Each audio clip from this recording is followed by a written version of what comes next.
प्रश्न ये उठता है कि तुम युद्ध किससे करोगे? नकुल सहदेव से?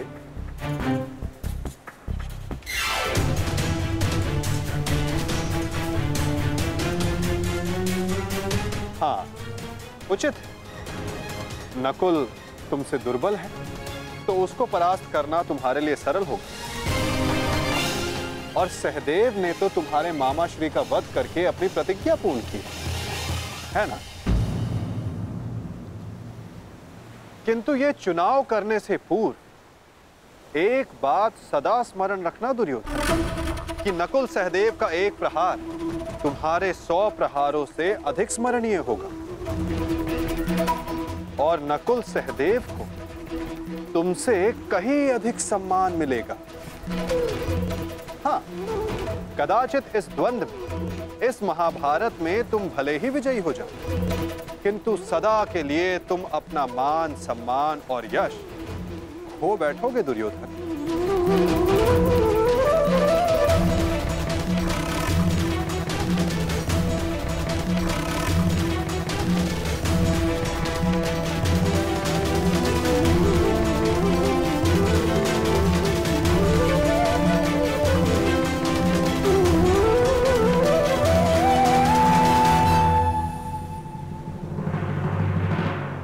या तुम अर्जुन का चुनाव करोगे, जिसने तुम्हारे मित्र का वध किया। किंतु फिर प्रश्न ये उठता है कि तुम धनुर्युद्ध चुनते हो या गदा युद्ध। यदि तुमने धनुर्युद्ध चुना तो तुम अर्जुन के समक्ष क्षण भर के लिए नहीं टिक पाओगे।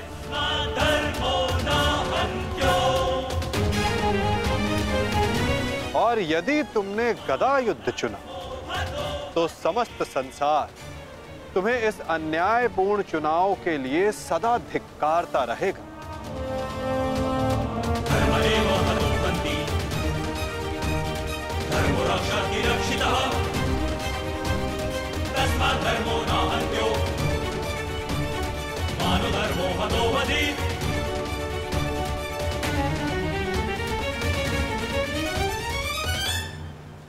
हाँ, युधिष्ठिर को द्वंद्व के लिए ललकारना ये अवश्य बुद्धिमानी हो, क्योंकि यदि राजा को मारोगे तो सेना तो स्वयं परास्त हो जाएगी। किंतु ये बात स्मरण रखना दुर्योधन, यदि तुमने ऐसा किया तो समस्त संसार तुम्हें उस कायर की भांति स्मरण करेगा जिसने स्वयं से निर्बल को परास्त करने का विकल्प चुना।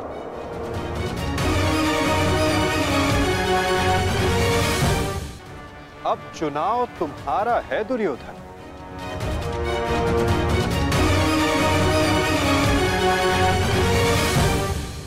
नहीं चलिए, ये फिर तुम्हारा कोई छल है। मेरा चुनाव केवल वो होगा जिसकी मृत्यु मेरे 99 भाइयों के लिए श्रद्धांजलि होगी। परिणाम चाहे जो भी हो, दुर्योधन केवल एक महान योद्धा के रूप में जाना और पहचाना जाएगा।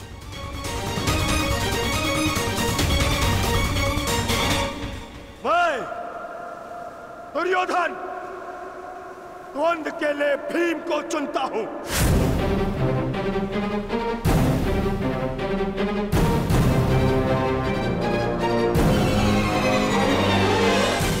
और इसे मारने के पश्चात मैं एक एक करके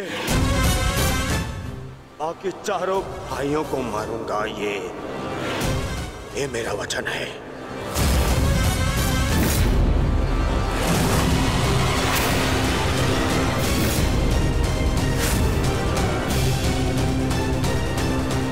तो प्रतीक्षा किस बात की है दुर्योधन?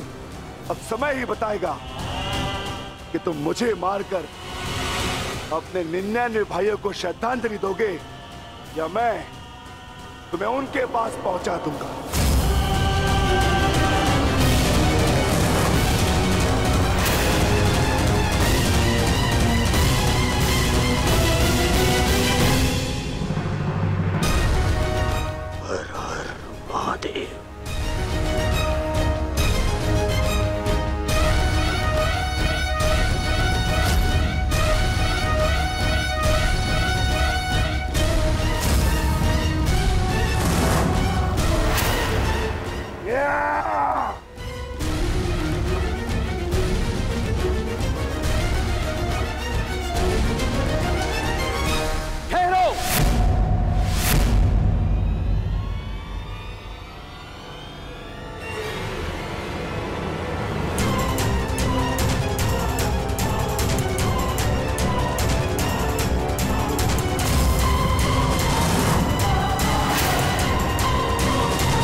प्रणिपात दाऊ।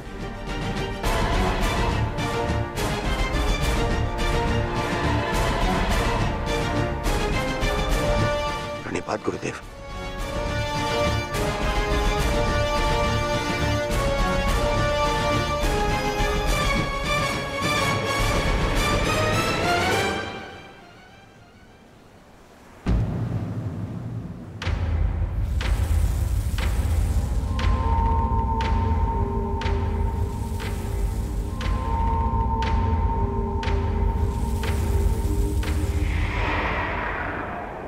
अक्षणी सेना का विनाश हो चुका है कान्हा। आर्यव्रत के सभी महारथी काल के गाल में समा चुके हैं। अब और कितनी आहुति दी जाएगी इस युद्ध में कान्हा? उत्तर दो। बंद करो ये विनाश, बंद करो ये महाभारत अब।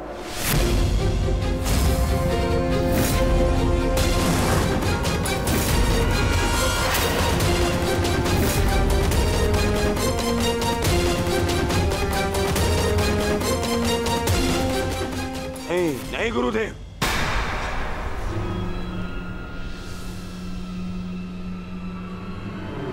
मैं इतना कुछ खो चुका हूं कि अब जब तक मेरा प्रतिशोध पूर्ण न हो जाए ये युद्ध समाप्त नहीं हो सकता।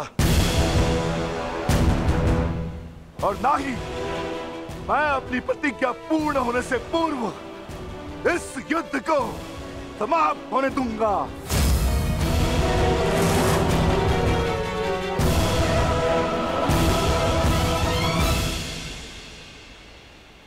तुमने जो प्रतिज्ञा दुर्योधन के लिए ली है, अब उसका पूर्ण होना असंभव है।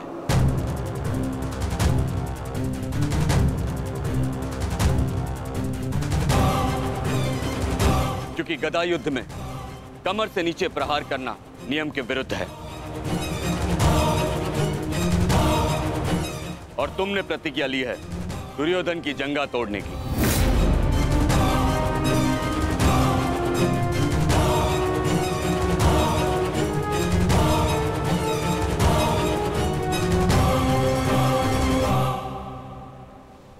कैसी अनीति दाऊ। महामहिम भीष्म के बाणों की शैया पर जाने के पश्चात इस युद्ध में कोई नीति शेष नहीं रही दाऊ। और फिर आपने तो स्वयं को इस युद्ध से विमुख रखा था ना। आप इस युद्ध में भाग नहीं ले सकते दाऊ।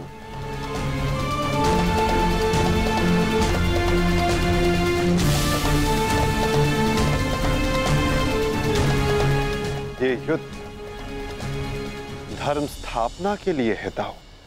मैं यही तो देखने आया हूं कान्हा कि इस धर्म स्थापना की युद्ध में कोई अधर्म ना हो।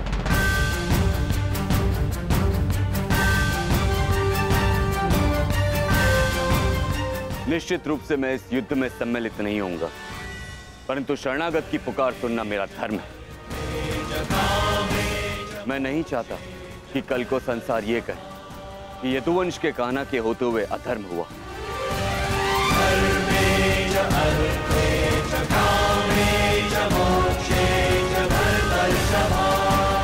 यदि ये दोनों युद्ध करना चाहते हैं तो करें।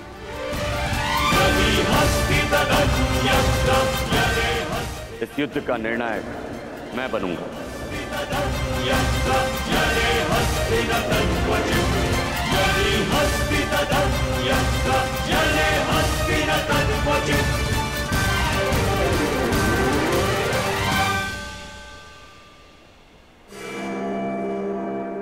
और स्मरण रहे, जिसने भी इस युद्ध में नियमों का उल्लंघन करके विजय पाई, उसे मैं स्वयं अपने हल से समाप्त कर दूंगा।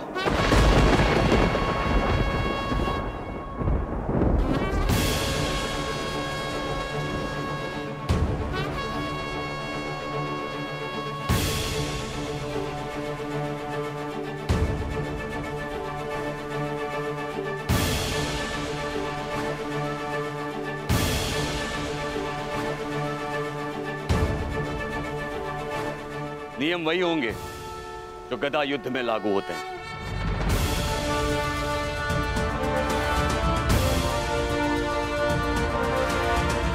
और युद्ध में कोई भी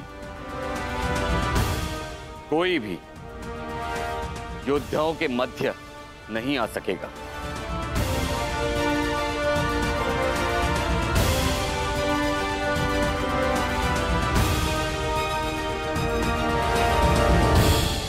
इस द्वंद्व का विजेता इस युद्ध का विजेता माना जाएगा।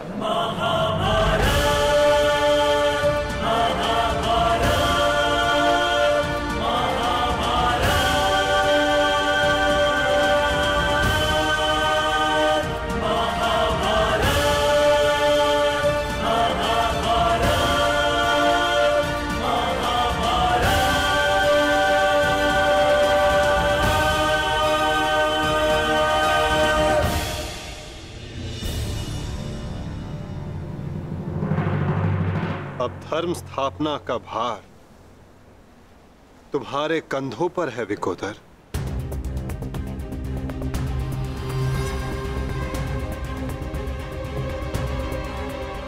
यदि मेरे कंधों पर कोई भार है तो केवल मेरी प्रतिज्ञा का, जिसे मैं अवश्य पूर्ण करूंगा।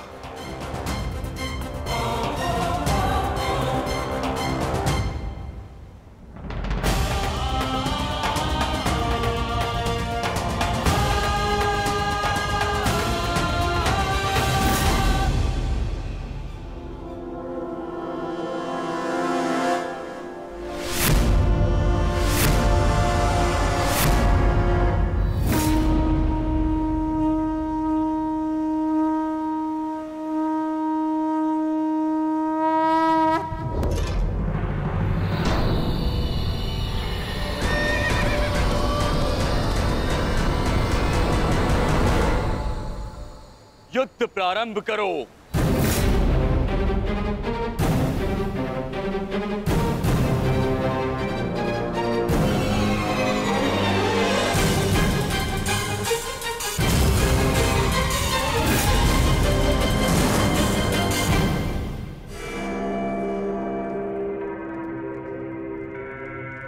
अब विजय और पराजय इस द्वंद्व पर निर्भर करेगी महाराज।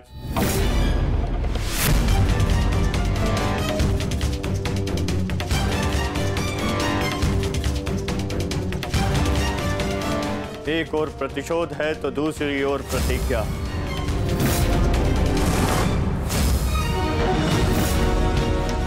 गुरुकुल के दो सर्वश्रेष्ठ गदाधारी आज एक दूसरे के विरुद्ध खड़े हैं महाराज, और महाबली बलराम निर्णायक है महाराज। मुझे इस बात में कभी भी संदेह नहीं था संजय कि मेरा पुत्र भीम से श्रेष्ठ गदाधारी है। मुझे पूर्ण विश्वास है कि मेरा पुत्र भीम को अवश्य परास्त करेगा।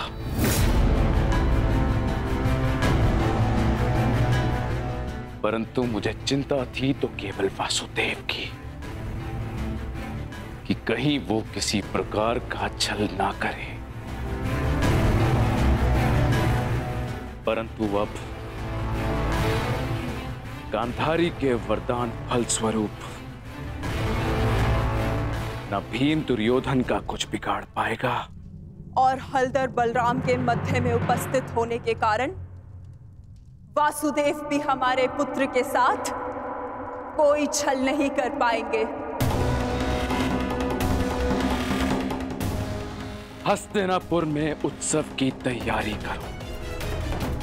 मेरा पुत्र इस संसार का सबसे बड़ा युद्ध जीत कर आने वाला है। हाँ, तैयारी करो।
माधव मित्र, तुम्हारी विजय निश्चित है।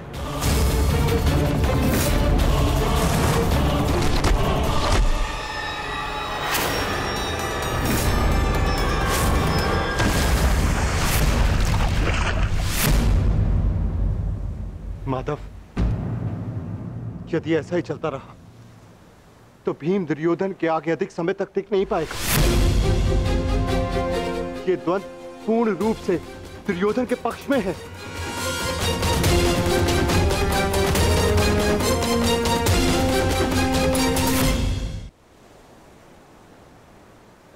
धर्म स्थापना का मार्ग सरल कहां होता है धर्मराज? उसमें अनेकों कांटे होते हैं, अनेकों ठोकरें होती हैं, अनेकों आघात होते हैं। महाबली बलराम अब इस युद्ध के निर्णायक हैं। युद्ध का परिणाम इस द्वंद्व पर निर्भर है।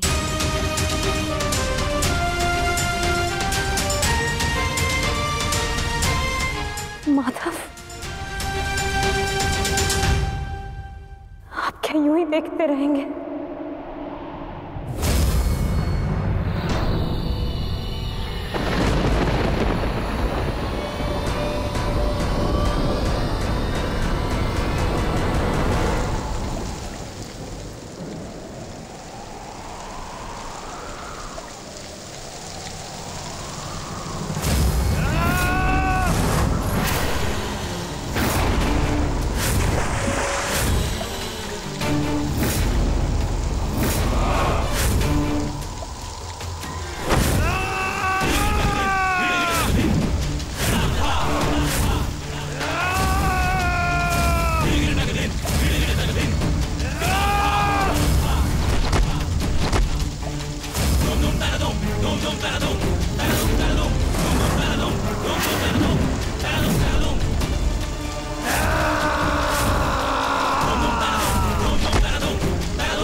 पराजय तो तेरी निश्चित है भीम। फिर क्यों पराजय के साथ साथ मृत्यु का भी आह्वान कर रहा है?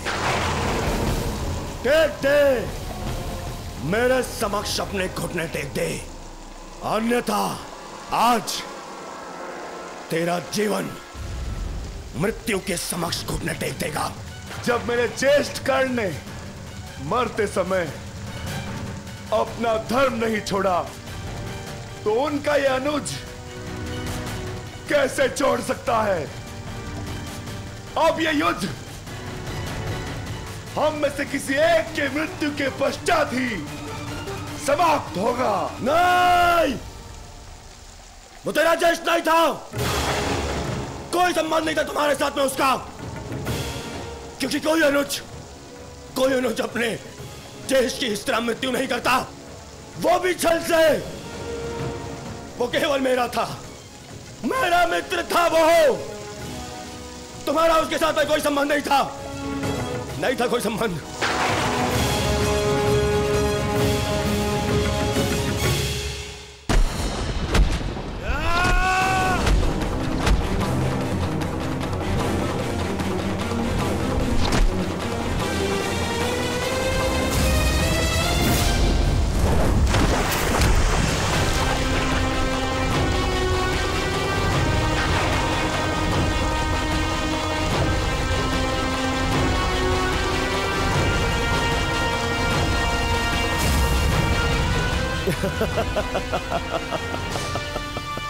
क्यों पांडवों, आनंद आ रहा है?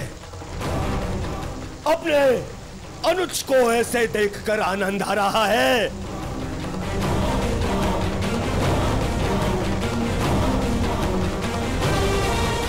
इसी के सहारे इस युद्ध में विजय प्राप्त करने का स्वप्न देखा था ना तुम लोगों ने?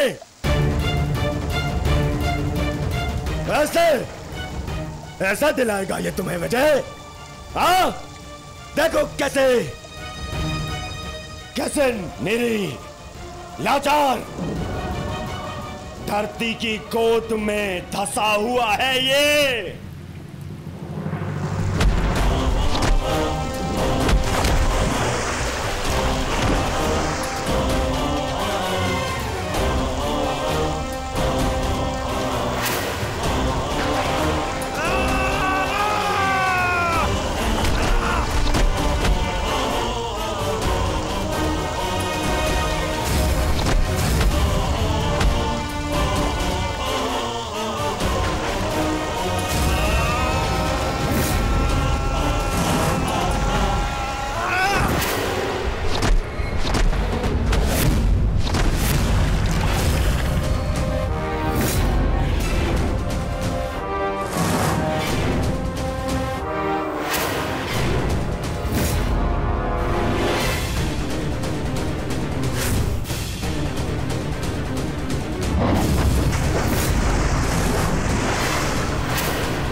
भीम उठिए।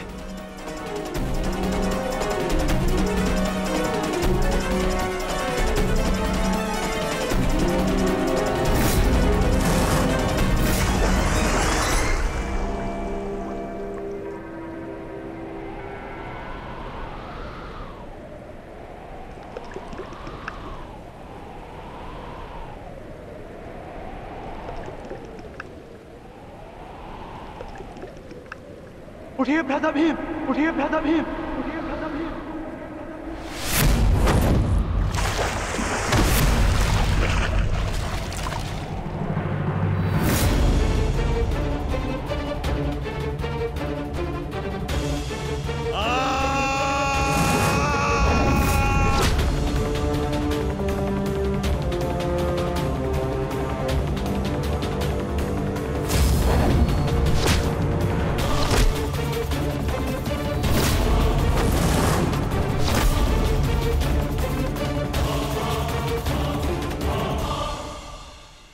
प्रतिज्ञा ली थी ना तुमने कि तुम मेरी जंगा तोड़ेगा। आज मैं प्रतिज्ञा लेता हूं, तुझे मारने के पश्चात, उन पांडवों का वध करने के पश्चात, उस 5 पतियों वाली पांचाली का पूरे कुरु सभा के बीच फिर से वस्त्र हरण करूंगा और अपनी इसी जंगा पर बिठाऊंगा।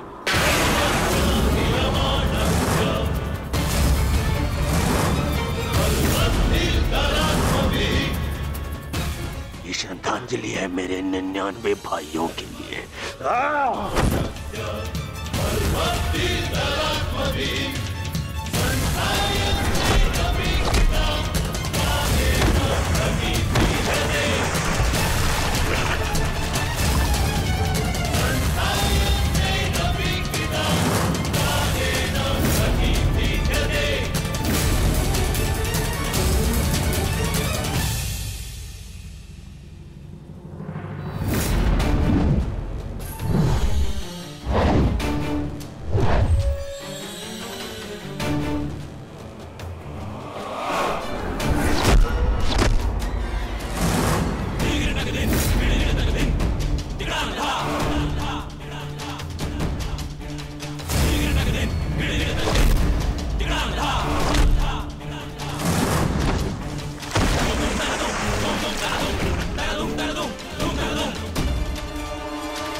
अनुज प्रहार करो इस पर।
ये हो क्या रहा है?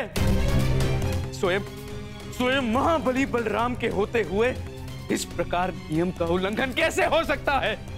बलराम को कुछ करना होगा। ये छल है बॉस।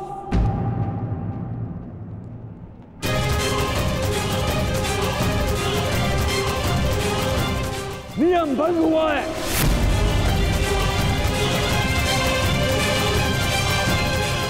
रुक जाइए दाऊ। आपने कहा था कि जो नियम भंग करके विजय प्राप्त करेगा तो आप उसे दंड देंगे, किंतु अभी जय विजय का निर्णय नहीं हुआ है दाऊ।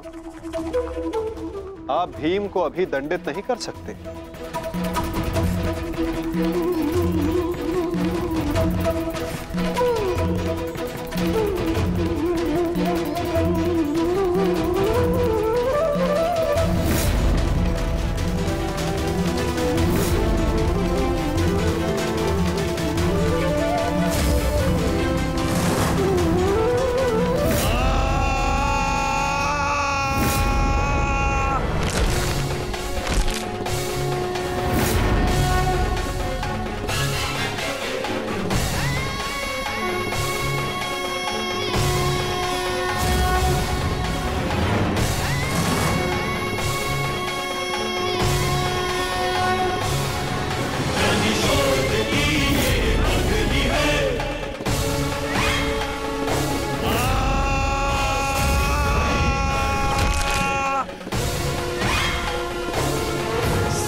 मित्र,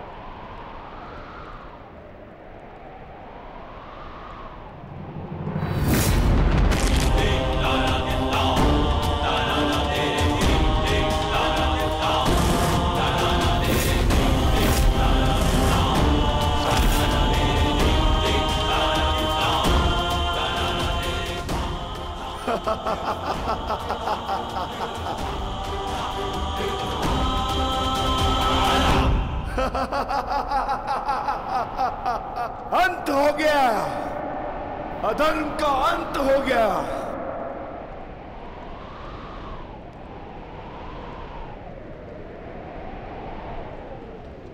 ज्येष्ठ, पांचाली से कहना मैंने अपनी प्रतिज्ञा पूर्ण कर ली।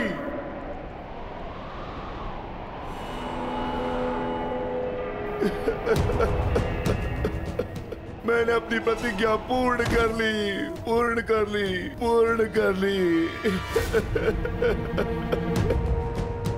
ये 100 हाथी के बल वाला भीम 100 भ्राताओं का हत्यारा बन बैठा।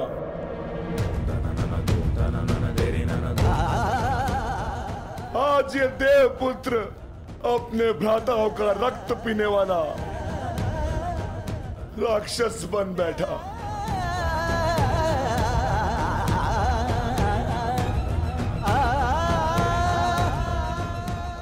मैंने अपनी प्रतिज्ञा पूर्ण कर ली पांचाली। तुम्हारे अपमान का प्रतिशोध मैंने ले लिया। इस महायुद्ध में, इस महाभारत में मैं विजयी हो गया।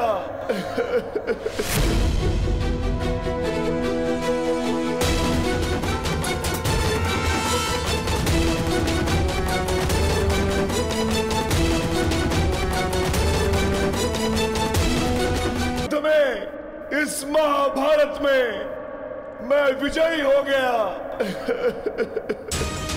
परंतु आज स्वयं को हार गया ये वृकोदर भीम। हार गया ये वृकोदर भीम।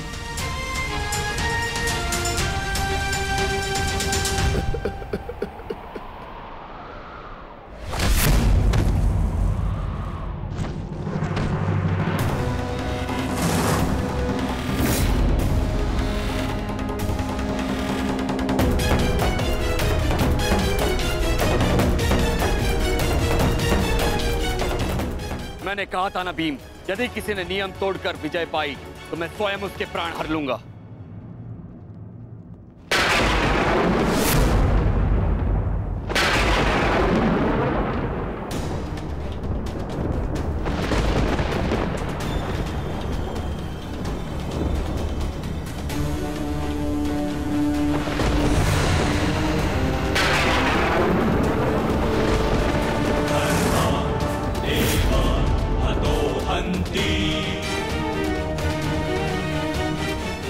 तुमने दुर्योधन की जंगा पर प्रहार करके द्वंद का नियम तोड़ा है भीम। अब मैं तुम्हें जीवित नहीं छोड़ूंगा। धर्म स्थापना के लिए यह आवश्यक था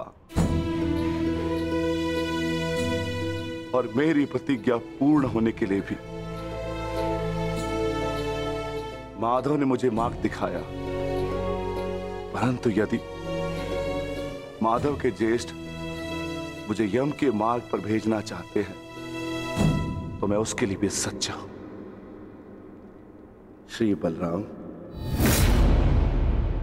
हाँ बलराम, अंत कर दो इस दुष्ट का। ये हत्यारा है। इसने मेरे 100 पुत्रों की निर्दयता से हत्या की है। जिन पांडवों ने मेरे वंश के वृक्ष की जड़ों को काटा है, काट डालो उनके वंश के वृक्षों को। ये क्या अनर्थ हो गया महादेव। आपके दिए गए वरदान के पश्चात भी ये माता अपने पुत्र, अपने दुर्योधन को उस कृष्णा के छल से नहीं बचा पाए। ये कैसा न्याय है आपका? इसने 100 पुत्रों के गर्वित पिता को पुत्रहीन कर दिया। इसने एक अंधे के सभी स्वप्नों को अंधकार में डाल दिया।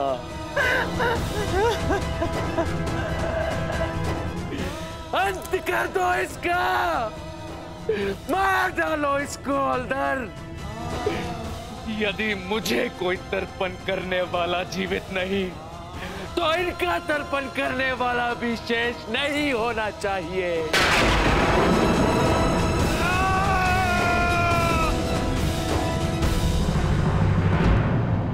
थे दाऊ कि दुर्योधन इस युद्ध में विजयी हो जाए और पांचाली को अपनी जंघा पर बैठाए।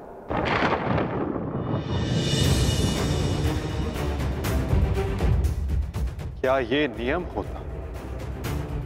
क्या ये धर्म होता दाऊ?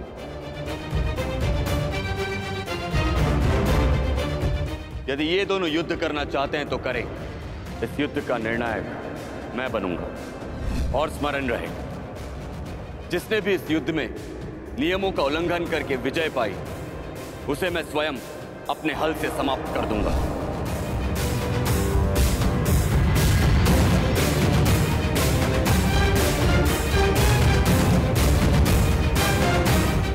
जो हुआ था वही नियति थी और वही धर्म के हित में की गई नीति था। और यदि फिर भी आपको ऐसा लगता है कि इस द्वंद्व में आपके समक्ष अधर्म हुआ है, तो उस सारे अधर्म की जड़ मैं होता हूं।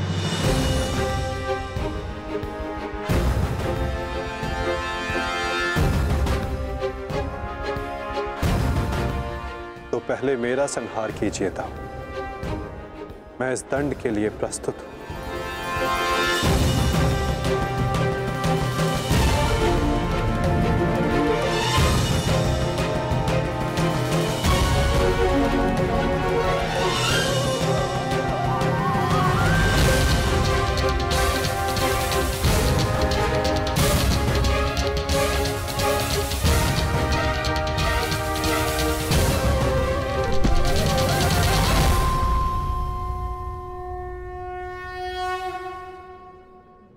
तुमने मुझे निरुत्तर कर दिया कान्हा।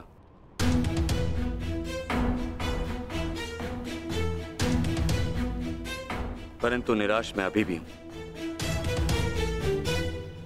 भले ही दुर्योधन हार गया, परंतु मेरी दृष्टि में आज भी वो मेरे पश्चात संसार का सर्वश्रेष्ठ गदाधारी रहेगा।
दुर्योधन के अंत के साथ साथ इस युद्ध का भी अंत हुआ वासुदेव। हम विजयी हुए। धर्म ने आज पुनः अधर्म पर विजयी पा ली। युद्ध समाप्त हो चुका है।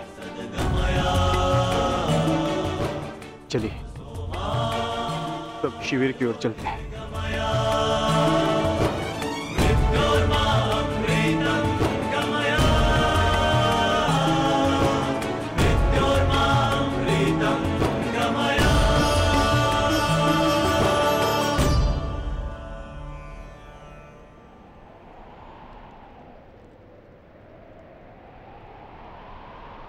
युद्ध अभी शेष है धर्मराज।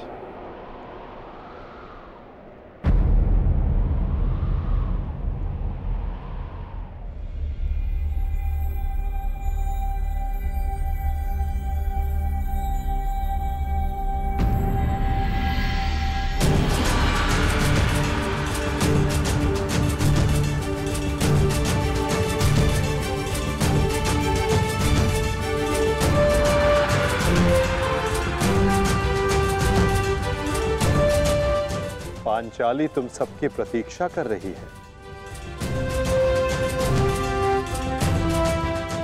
जाओ।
मैंने अपनी प्रतिज्ञा पूर्ण की पांचाली।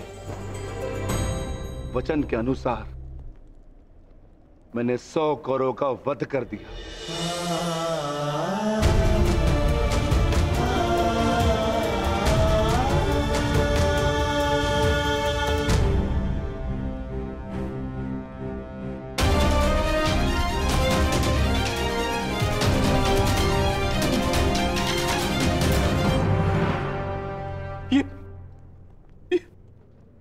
ये क्या हो गया मित्र?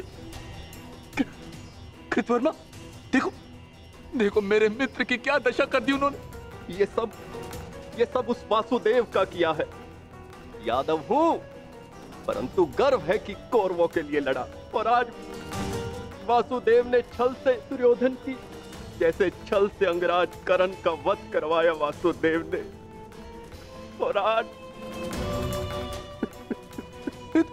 मित्र उठो मित्र, हमें युद्ध जीतना है मित्र, हमें युद्ध जीतना। हमें पिताश्री और मित्र कर्ण की मृत्यु का प्रतिशोध लेना है मित्र। उठ जाओ मित्र, उठ जाओ मित्र, तुम मुझे छोड़ के नहीं जा सकते मित्र। उठो मित्र, मित्र उठो, उठो।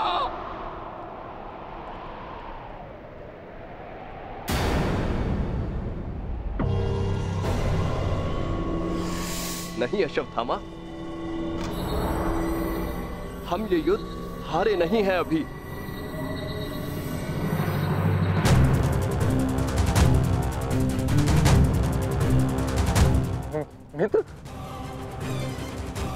मित्र तुम जीवित हो मित्र।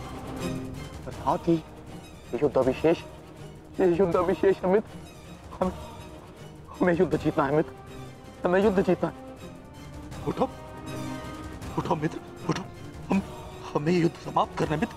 उठो, हम ये युद्ध जीतेंगे मित्र। उठो मित्र। नहीं अश्वत्थामा, मैं हिल भी नहीं सकता। मेरा पूरा शरीर निष्क्रिय हो गया है। नहीं मित्र ऐसा मत कहो मित्र, तुम सब कुछ कर सकते हो मित्र। और तुम्हारा ये मित्र अश्वत्थामा, ये भी सब कुछ कर सकता है मित्र, सब कुछ कर सकता है। मुझे सौगंध है अपने पिता की, आपकी और मित्र कर्ण की मित्रता। मैं पांडवों से प्रतिशोध अवश्य लूंगा मित्र, अवश्य लूंगा। मुझे आज्ञा दीजिए, मैं पांचों पांडवों के शीश आपके समक्ष प्रस्तुत करूंगा मित्र। मुझे एक अवसर दीजिए, मेरा अभिषेक कीजिए मित्र। अब मैं ही आपकी सेना और मैं ही आपका सेनापति मित्र, मैं ही आपका सेनापति।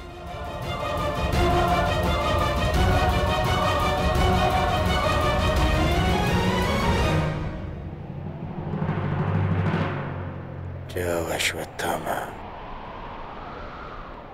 जाओ और मेरा प्रतिशोध लेकर आओ।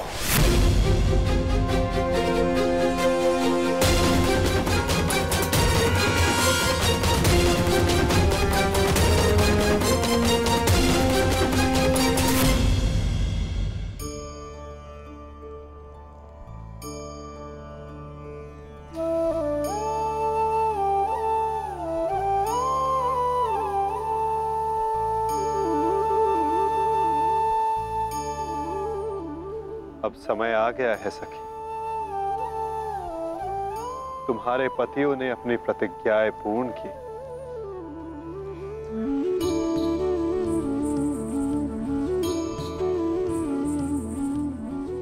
अब तुम अपना सम्मान वेश धारण कर सकती हो, चूड़ामणि धारण कर लो सखी।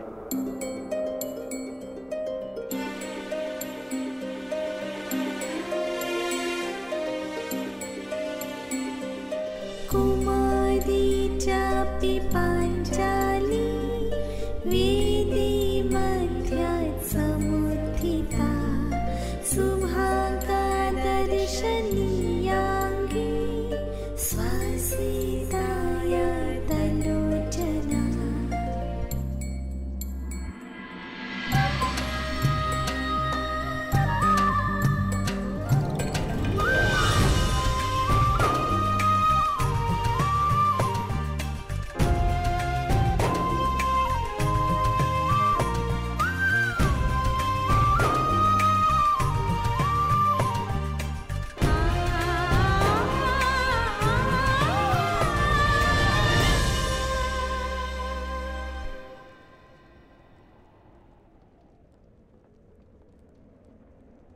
चलिए ज्येष्ठ, अब हमें चलना चाहिए।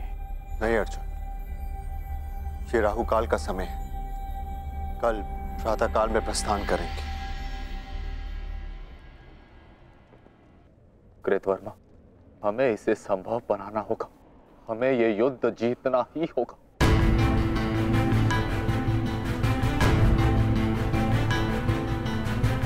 मैंने मित्र दुर्योधन को वचन दिया है और मैं इसे पूर्ण करके रहूंगा। किंतु योजना क्या है? योजना है मेरे पास।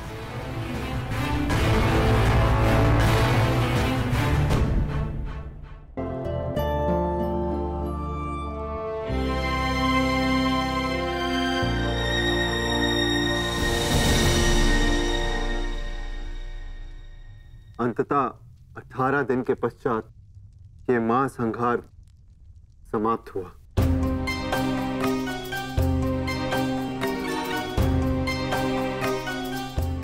युद्ध भूमि को त्यागने से पूर्व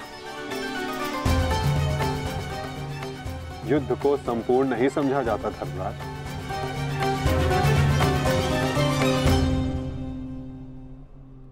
कल प्रातः काल तक प्रतीक्षा कर, क्या पता कि कोई और चुनौती हमारी प्रतीक्षा कर रही है। आज रात्रि जब वो विश्राम करें तो हम उनका संहार करेंगे। जिस प्रकार उल्लू रात्रि में अपने शत्रु का अंत करता है, उसी प्रकार हम भी पांडवों का शिकार करेंगे। पांडवों का स्वागत हस्तिनापुर में नहीं,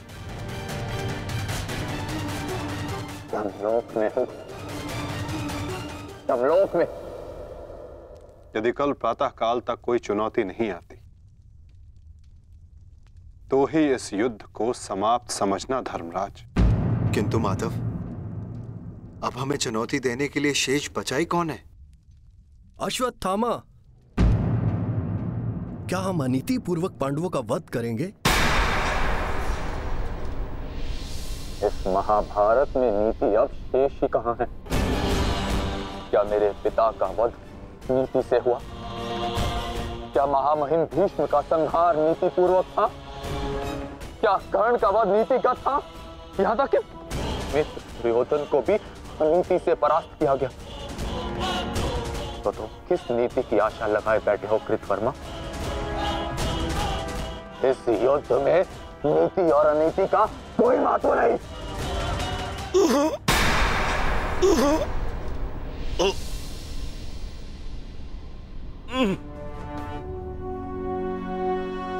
महत्व है तो केवल विजय का, महत्व है तो केवल प्रतिशोध का।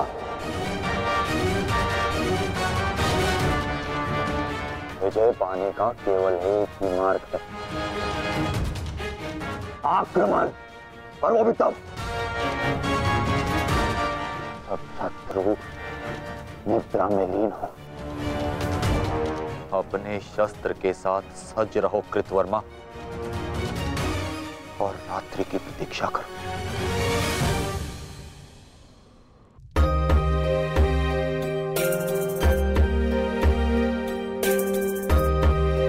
इस युद्ध में तुम सबके योगदान से हम गर्वित हैं पुत्र।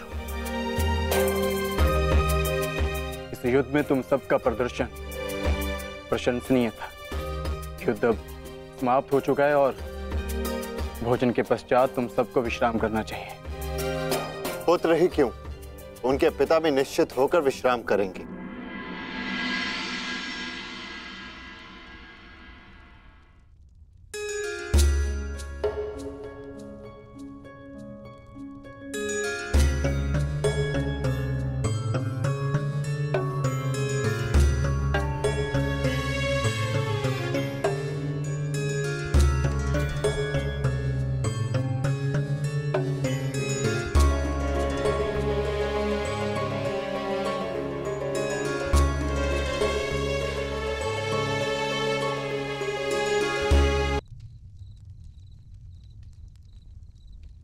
क्या हुआ माधव?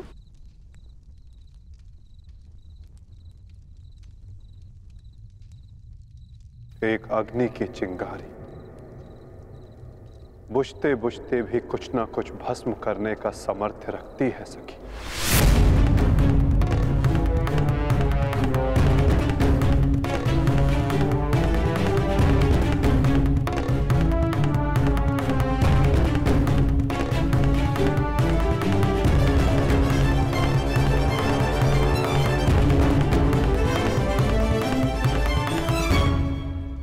ये माधव क्या कह रहे थे?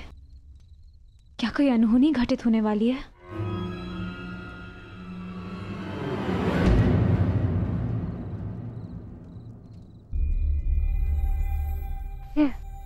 क्या हुआ पांचाली? इतनी विचलित क्यों हो? आर्य, माधव की बातों से ऐसा प्रतीत हो रहा था जैसे ये युद्ध अभी समाप्त नहीं हुआ है।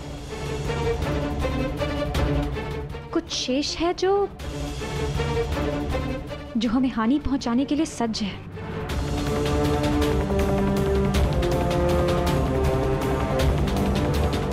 माधव की कोई भी बात कभी भी निरर्थक नहीं होती।